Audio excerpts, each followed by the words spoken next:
This is all about the funky beat of the street, where Lauryn Hill rules.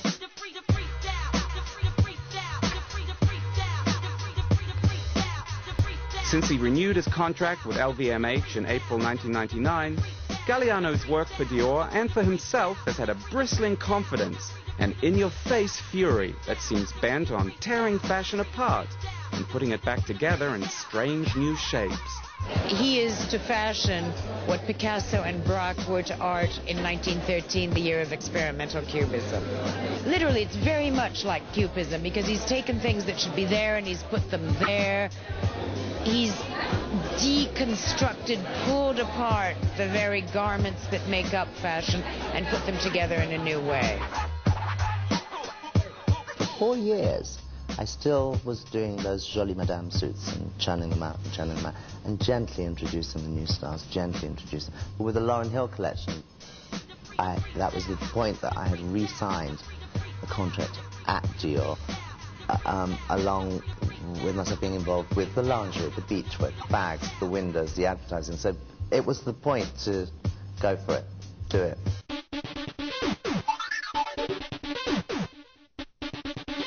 The rarefied world of an haute couture catwalk is not exactly the place where you expect to find images of homelessness and lunacy. But that's exactly what Galliano claimed as inspiration in the first month of the new century.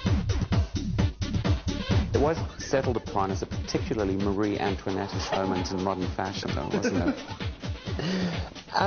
it? It was very talked about. And it moved off the fashion pages and onto the political pages, which was quite interesting too. But what I didn't understand was why one could not be inspired by the homeless in Paris. It's a kind of radical art. After that, the people will wear it or not. This is something else. But if we consider that couture today is also an act poetic, I think this was really an act poetic. Controversy, personal and professional, has been oxygen to Galliano throughout his working life. He's been a lightning rod for any accusation fashion phobes feel like hurling at the fashion industry. Elitist, excessive, anti-female. He's heard them all, and his response? More of the same, only better. I can't help feeling the audience John Galliano most seeks to please is an audience of one, himself. The personal challenge that each new collection represents is most obvious in the painstaking research that goes into it. These are the workbooks for a recent couture collection, which draws on Freud, sadomasochism, and dysfunctional families. Again, extraordinary and controversial source material for a collection of clothes. John keeps a kind of naughty child naivete, which I think makes him special, which is very much needed in creativity, I think, in fashion. But when you come to some place like Paris, you are coming for something that is unique, and you want magic as well as reality.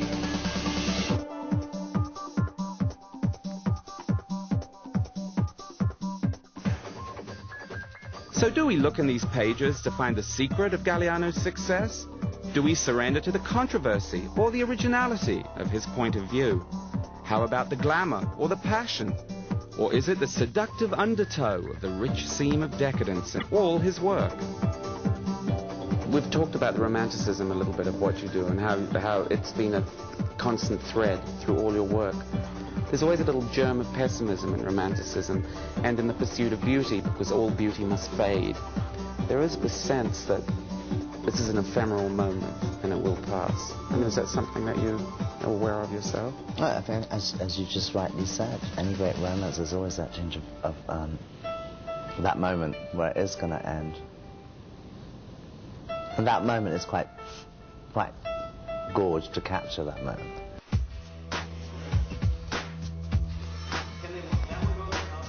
You can't tie up John Galliano's career neatly with a bow. In the past year, he's taken off in new and startling directions. Still, there has been a remarkable consistency to his vision. You can see the roots of it in that conversation in London 10 years ago. Yeah, I think that, you know, clothes that make you feel wonderful, I think there's there's a need for that now, whether it's in the fabric or the cut or something a little bit more, a little bit of history. So when you put it on, it means a bit more than as it did in the old days. John, it seems to me, is laying the seeds for the future. He's doing it so dramatically and in such an extreme way that most people are frightened to even go near this garden.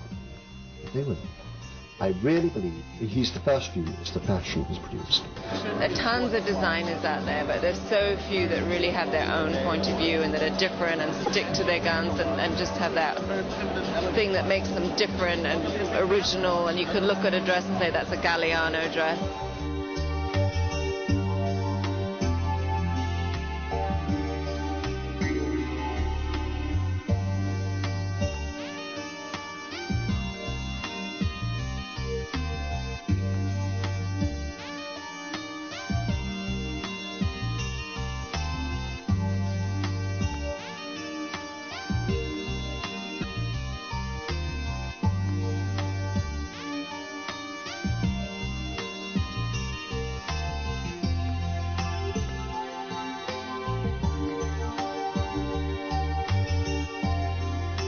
In the end, after all the pomp, the spectacle, the branding, it comes down to this one thing, the designer's vision.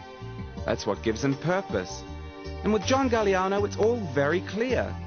One of the most remarkable careers in fashion can be distilled into this one sentence: the man sure knows how to make a dress. Is your love of fashion such that you could just go back to doing what you used to do and In a small Italian make somewhere. dresses? Yes. Yes. I was never as happy. Yeah, there's a little triste moment then. No, not at all. No, I